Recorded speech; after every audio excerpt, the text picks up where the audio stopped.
अपने लहू में चमकेगा लहू तो ये अंधेरे न रहेंगे।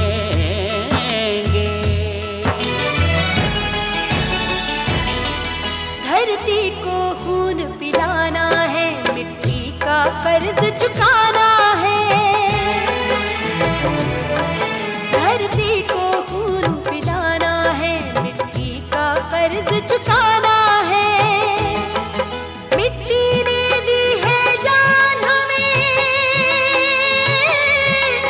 मिट्टी ने दी है जान हमें, इस बात का है अभिमान हमें। इस बात का है अभिमान हमें, इस बात का है अभिमान हमें, इस बात का है अभिमान हमें। उन्हें अभी तक होश नहीं आया है। सहगल इस घटना के साथ कहीं ना कहीं जुड़ा हुआ है। बाबू ठीक से पहुंच गया कि नहीं? जी। अब ये जानना जरूरी है कि उसको जेल से निकालने में किन लोगों का हाथ था। पापा मम्मी अब नहीं रही।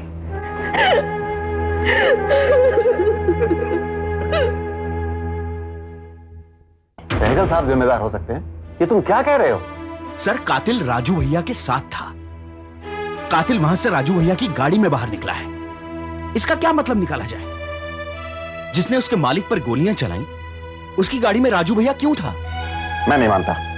तुम्हारे देखने में कहीं कोई भूल हुई है। सर मुझसे कोई भूल नहीं हुई है। लोग अपना अखबार बेचने के लिए सनसनीखेज खबरें छापते हैं, अफवाहें छापते हैं, झूठ का सहारा लेते हैं, लेकिन मैंने ऐसा कभी नहीं किया। सर आप मुझे बरसों से जानते हैं, कम से कम आप तो ऐसा मत कहिए कि मेरे देखने में कोई भूल हो गई है। मैंने ये बात पुलिस को इन्फॉर्म कर दी है, वो भी इस मामले की छानबीन करेंगे। तो करने दो पुलिस को छानबीन, लेकिन अब इस मामले में तुम कुछ नहीं लिखोगे। जब तक मेरे दस्तखत ना हो तुम्हारा लिखा हुआ एक लफ्ज भी नहीं छपेगा। सर आप मुझसे इस लहजे में बात मत कीजिए। तो किस लहजे में बात करूं तुमसे? किन अल्फाज में समझाऊं तुम्हें? मेरे अखबार में क्या छपेगा क्या नहीं ये कहने का क्या मुझे कोई हक नहीं? हमेशा तुम अपनी मनमानी करते रहोगे। कोई भी रिश्ता एक तरफा नहीं हो सकता जयदेव। जब मैं तुम्हारी बात मानता हूं तो तुम्हें भी मेरी बात माननी होगी, फिर वो गलत ही क्यों ना हो। सही और गलत का फैसला ना तुम कर सकते हो ना मैं कर सकता हूं। तुम्हारे नजर में जो बात गलत है मेरी नजर में वो सही भी हो सकती है। सर अगर आप इस हद तक बहस कर सकते हैं तो मुझे आपसे कुछ भी नहीं कहना। तो आप चाहते हैं कि आपकी इजाजत के बिना मैं कुछ ना छापूं, ठीक है? अब ऐसे ही होगा।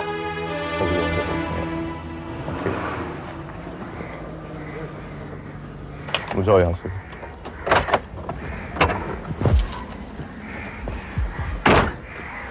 गुड मॉर्निंग जेलर साहब। Good morning. मुझे इंस्पेक्टर सिद्धांत कहते हैं। ओह, बहुत नाम सुना है आपका, मैं परिचित हूं आपसे। नाम तो आपकी जेल का भी काफी है जेलर साहब। सुना है यहां जितना डिसिप्लिन है और कहीं नहीं। अपनी तरफ से कोशिश करते हैं। शायद आपकी कोशिश में कहीं कोई कमी रह गई है, इसलिए आपकी जेल का एक कैदी बाहर नजर आया था। जिस कैदी को रिहाई मिल चुकी हो वो तो जेल से बाहर ही नजर आएगा। उसे रिहाई तो मिली थी लेकिन सिर्फ कुछ देर के लिए। वो इस वक्त फिर से आपकी जेल में बंद है। मैं बाबू रेशम की बात कर रहा हूं। ये आप क्या कह रहे हैं? ऐसा नहीं हो सकता। ऐसा नहीं होना चाहिए लेकिन ऐसा ही हुआ है। सहगल साहब की प्रेस मीटिंग में बाबू रेशम मौजूद था। उसने वहां पे गोलियां चलाई जिसके नतीजे सहगल साहब की वाइफ की डेथ हो गई। आप इसे लाभ झुटलाने की कोशिश करें लेकिन हमारे पास गवाह मौजूद है जिसने बाबू रेशम को वहां पे देखा है। आप इतने यकीन से कह रहे हैं तो मैं आपको झुटलाऊंगा नहीं, लेकिन देखने और पहचानने में गलती भी तो हो सकती है। गलती किसकी है? बाबू रेशम को जेल से भगाने में किसका हाथ है? इसकी रिपोर्ट मुझे 24 घंटे के अंदर अंदर मिल जानी चाहिए। ये डीआईजी साहब के ऑर्डर्स हैं। और अगर आपने अपनी रिपोर्ट गलत बनाई तो फिर इसकी छानबीन हमारा डिपार्टमेंट करेगा। 24 घंटे। Good bye.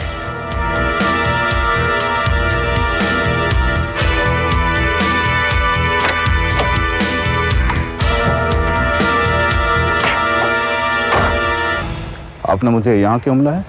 जब जान पर बन गई तो बुलाना ही पड़ा। आपने मुझे विश्वास दिलाया था कि बाबू रेशम वाले मामले की किसी को कानो कान खबर नहीं होगी, तो फिर इंस्पेक्टर सिद्धांत को कैसे मालूम पड़ गया? वो मुझसे पूछताछ करने क्यों आया था? सिद्धांत सेंट्रल जेल आया था और धमकी दे गया है। वो ये जानना चाहता है कि बाबू रेशम जेल से बाहर कैसे आया। अगर मैंने 24 घंटे के अंदर इस मामले की छानबीन करके इसको रिपोर्ट नहीं दी तो फिर वो बाबू से पूछताछ करेगा। आप जाइए, ऐसा कुछ नहीं होगा। सिद्धांत पीछे पड़ गया और सच्चाई बाहर आ गई तो मैं तो नौकरी से निकाला जाऊंगा। त्यागी साहब, आप तो बहुत इंफ्लुएंशियल आदमी हैं, लेकिन मेरे आगे पीछे कोई नहीं है सर। मेरा कोई माई बाप नहीं है। आप इतना क्यों बोले चले जा रहे हैं? मैंने कहा ना कि ऐसा कुछ नहीं होगा। सिद्धांत बाबू रेशम तक पहुंच ही नहीं पाएगा। आप जाइए और अपनी जुबान बंद रखिए। जी कमिश्नर साहब।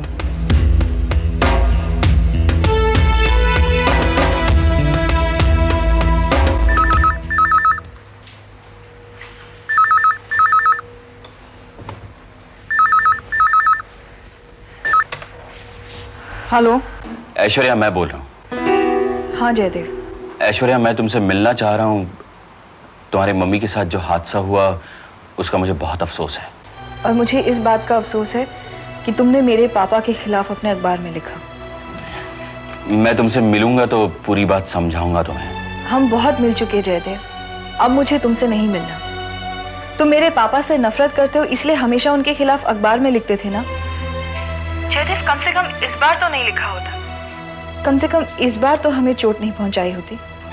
ऐश्वर्या, प्लीज मेरी बात सुनो। I am very hurt Jaidev, मुझे बहुत दुख है इस बात का। प्लीज अब मुझसे मिलने की कोशिश मत कर। बाय।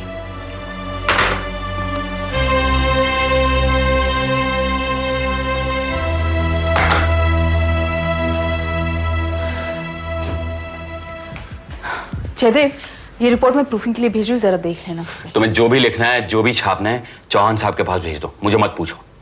क्या हुआ? ऐसे क्यों बोल रहे हो? तो और मैं क्या कहूं? सच कहने पर अगर इतना बवाल खड़ा हो सकता है जिसका असर मेरी जाती जिंदगी पर भी हो सकता है, तो मुझे नहीं लिखना ऐसा सच। पहले चौहान साहब मुझसे खफा थे, अब ऐश्वर्या भी इसी बात पर मुझसे बहस कर रही थी। लड़ झगड़ कर फोन पटक दिया उसने। ऐश्वर्या को जानती हो ना तुम? हाँ, मिल चुकी हूँ। इतने साल से हम एक दूसरे को जानते हैं, लेकिन वो आज भी मुझे समझ नहीं पाई। उसे भी मुझ पर विश्वास नहीं। वो भी समझती है मेरा मकसद कुछ और है। सहगल साहब बेकसूर हैं और मैं उन्हें बदनाम करने की कोशिश कर रहा हूं। हर कोई मुझे यह समझाने की कोशिश कर रहा है कि सहगल साहब इस वक्त अपनी बीवी की मौत का गम मना रहे हैं, इसलिए उनके खिलाफ किसी को भी कुछ भी नहीं लिखना चाहिए। जयदेव, सच पूछो तो तुमने जो लिखा था उनके बारे में वो पढ़कर मुझे भी अच्छा नहीं लगा। कनक, सहगल साहब से मेरी कोई जाती दुश्मनी नहीं है। मैंने जो देखा वही लिखा। सच्चाई को घुमा फिरा कर बयान करने की आदत नहीं है मुझे। मैं जो भी लिखता हूं 2 टुक लिखता हूं। लेकिन मुश्किल यह है कि लोगों को झूठ सुनने की आदत पड़ चुकी है। सच हजम नहीं होता उन्हें। तुमने जो लिखा है उसे तुम सच समझते हो। पुलिस को इन्फॉर्म करके तुमने अपना फर्ज निभाया, लेकिन सहगल साहब को बदनाम नहीं करना चाहिए था। उन्हें या उनके घर वालों को ये बात बुरी लगी हो या दुख पहुंचा हो तो ये तो स्वाभाविक है ना। वो अपने मकसद में कामयाब नहीं हुए, इसका यकीनन दुख होगा उन्हें। क्या मतलब? कनक, हो सकता है लोगों की हमदर्दी हासिल करने के लिए उन्होंने अपने आप पर गोलियां चलवाई। अपनी हिफाजत के लिए वो बुलेट प्रूफ जैकेट भी पहने हुए थे। उनका मकसद यही होगा कि इसका इल्जाम ऑपोजिशन पार्टी पर लगाएं और जनता से वोट हासिल करें। लेकिन पासा उल्टा पड़ गया। बदकिस्मती से उनकी बीवी सामने आ गई और गोलियों ने उसे छलनी कर दिया। नहीं जयदेव, ये सच नहीं है। वो आदमी इस हद तक नहीं गिर सकता। तुम कहते हो कि तुम्हारी उनसे कोई जाती दुश्मनी नहीं है, पर तुम हमेशा से उनके खिलाफ रहे हो। इस वक्त तो हर कोई मेरे खिलाफ है, जिसमें अब तुम भी शामिल हो चुकी हो। हर कोई यह साबित करना चाहता है कि वो सही हैं और मैं गलत हूं। जयदेव, तुम मेरी बातों का गलत मतलब निकाल रहे हो। सही मतलब क्या है ये मैं जानना भी नहीं चाहता। न तुम मुझे कन्विंस कर सकती हो न मैं तुम्हें। इसलिए इस बहस को यही खत्म कर देना अच्छा है। और कुछ कहना चाहती हो तुम? नहीं, कुछ नहीं।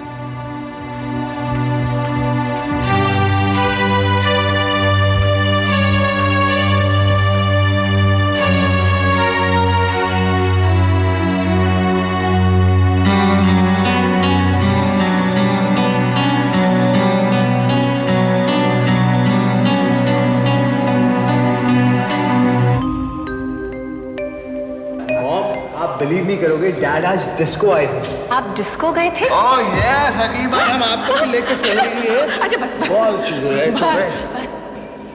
हमें आपकी बात पर बिल्कुल यकीन नहीं है। तब भी नहीं था और आज भी नहीं है। अगर नरेश की जमानत आज हो सकती थी तो तब क्यों नहीं? ऐसे कई अनगिनत सवाल हमारे दिमाग में हैं जिनका जवाब आप नहीं देना चाहते।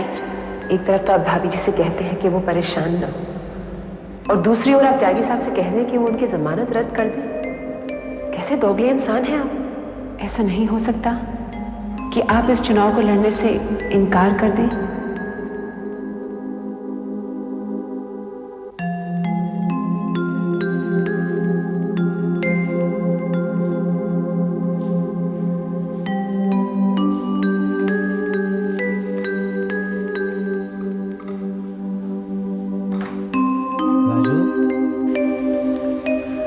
कहाँ रहते हो भैया?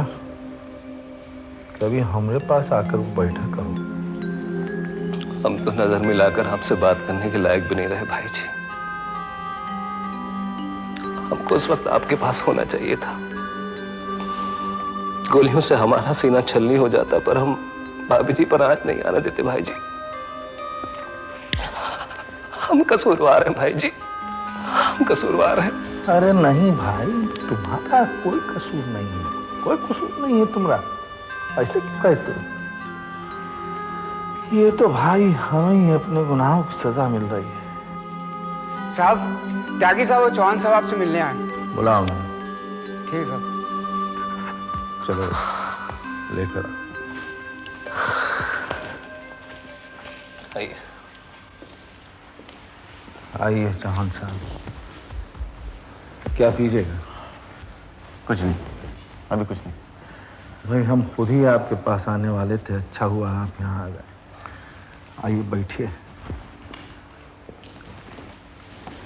कोई खास बात है सैयद साहब? आप बैठिए ना त्यागी जी, बैठिए तो।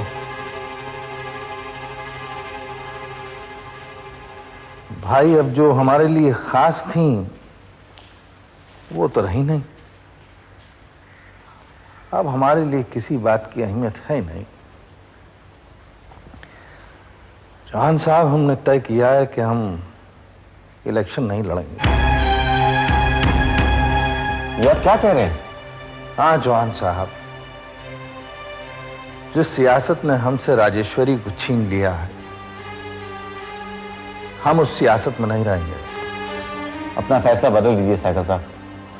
मैं खुद आपको यही कहने यहाँ आया हूँ कि मैं इस चुनाव से अपना नाम वापस ले रहा हूँ। मुझे आपके खिलाफ चुनाव नहीं लड़ना है। कैसी बातें करते हैं चौहान साहब? आप हमारे खिलाफ थोड़ी लड़ रहे थे। भाई आप तो हमेशा हमारे साथ रहे हैं और हमेशा रहेंगे, हमको मालूम है। लेकिन हम इलेक्शन कमिश्नर को भी अपना फैसला बता चुके हैं। मतलब आप हमेशा के लिए सियासत से अलग हो जाएंगे? अब आगे क्या होता है त्यागी जी, किसको मालूम। लेकिन हमने जो फैसला कर लिया सो कर लिया। चौहान साहब, आपसे गुजारिश है, भाई हमारे बारे में अपनी अखबार में आप अच्छा बुरा कुछ न छापें, बहुत तकलीफ होती है। आई एम सॉरी साइकिल साहब, लेकिन दोबारा ऐसी गलती नहीं होगी। मैंने जयदेव को बहुत सख्ती से मना कर दिया है, लेकिन उसका कहना है कि आपकी प्रेस मीटिंग में उसने कातिल को देखा है। और क्या क्या देखा? और बस, और तो कुछ भी नहीं। उसके बाद जाके उसने पुलिस को इन्फॉर्म कर दिया, दैट्स ऑल। लेकिन आप फिक्र ना करें, अब वो आपके खिलाफ कुछ भी नहीं छापेगा। तो मैं चलूं, इजाजत? चौहान साहब, आप यहाँ आए इसका बहुत बहुत शुक्रिया। आते रहिएगा प्लीज। जरूर। अच्छा दागी साहब। अच्छा।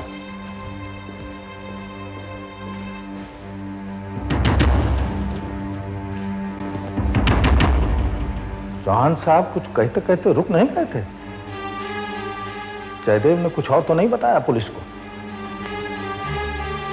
सहगल साहब, पुलिस डिपार्टमेंट हमसे है, हमें कोई हाथ नहीं लगा सकता। सारे सबूत मिटा दिए जाएंगे। अब न जाने क्या क्या मिटाना होगा त्यागी जी। हमारा जी तो बहुत उचाट हो गया, बल्कि अब तो जीने की ख्वाहिश भी नहीं रही। दिल चाहता है कि हम अपने आप को कानून के हवाले कर दें और ये कबूल कर लें कि राजेश्वरी की मौत के जिम्मेदार हम हैं।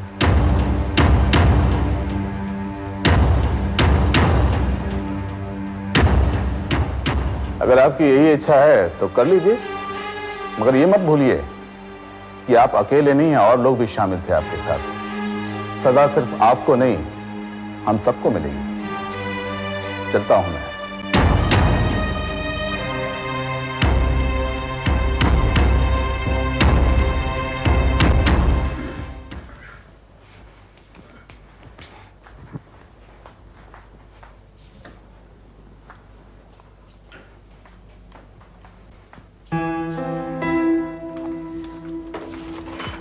आज देर तक काम करोगे? हाँ। बहुत काम है? हाँ, बहुत काम है। मैं कुछ मदद करूं? नहीं, मैं कर लूंगा। 9 बज रहे हैं, अगर तुम घर जाना चाहती हो तो जा सकती हो। मैं भी वही कहने आई थी। 9 बज रहे, सारा स्टाफ चला गया है, हम भी चले? मैंने कहा ना, मुझे देर रात तक रुकना पड़ेगा। मैं भी रुकती हूँ, इकट्ठे ही चलेंगे। तुम्हारी मर्जी।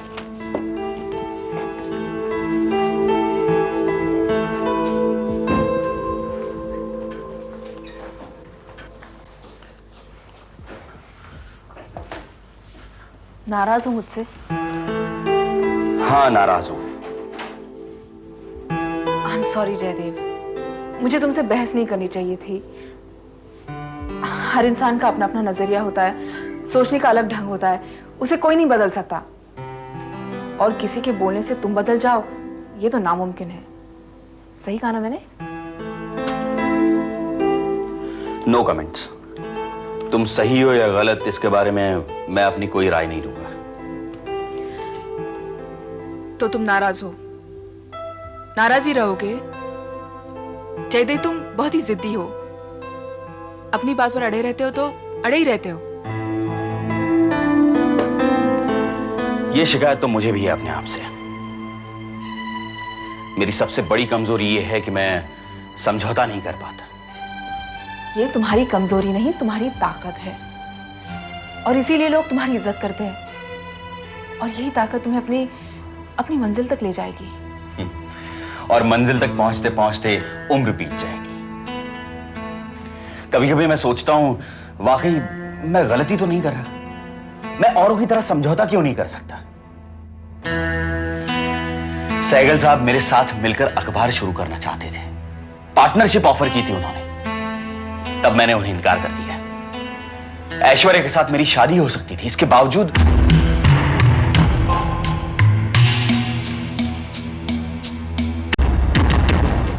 धरती को खून पिलाना है, मिट्टी का कर्ज चुकाना है। धरती को खून पिलाना है, मिट्टी का कर्ज चुकाना है। मिट्टी ने दी है जान हमें, मिट्टी ने दी है जान हमें, इस बात का है अभिमान हमें। इस बात का है अभिमान हमें, इस बात का अभिमान।